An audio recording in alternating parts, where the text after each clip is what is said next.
एउटा सर्पले जुनकिरीलाई लखेट्न थाल्छ।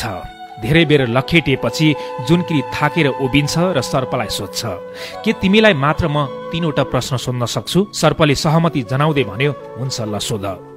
जुनकिरीले सोध्छ, के म तिम्रो खाद्य श्रृङ्खला फुड चेन भित्र पर्छु? सर्पले जवाफ दिन्छ, अह पर्दैनौ। जुनकिरीले फेरि प्रश्न गर्छ सर्पलाई, मैले तिमीलाई केही हानि गरेको छु? सर्पले जवाफ दिन्छ, अह केही पनि हानि गरेका छैनौ। जुनकिरीले फेरि सर्पलाई प्रश्न गर्छ, त्यसो हो भने किन तिमी मलाई निलौला झैं गरेर लखेटिरहेका छौ? सर्पले जुनकिरीको प्रश्नमा जवाफ दिन्छ, किनकि म तिमीलाई यसरी चम्किएर हिँडेको देख्न सक्दिन। यो एउटा सानो प्रसङ्ग।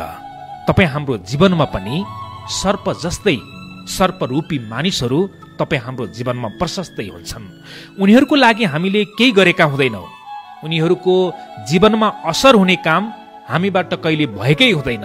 तैपनि हामीलाई नकारात्मक बनाउनको लागि हाम्रो शत्रु सरह व्यवहार उनीहरूले गरि नै रहेका हुन्छन्। किनकि उनीहरू हाम्रो खुसीमा, हाम्रो प्रगतिमा, हाम्रो उन्नतिमा कहिले पनि रमाउन सक्दैनन् र खुसी हुन सक्दैनन्। यस्ता व्यक्तिहरू जो सर्परूपी व्यक्तिहरूबाट जहिले पनि सजग रहनुहोला।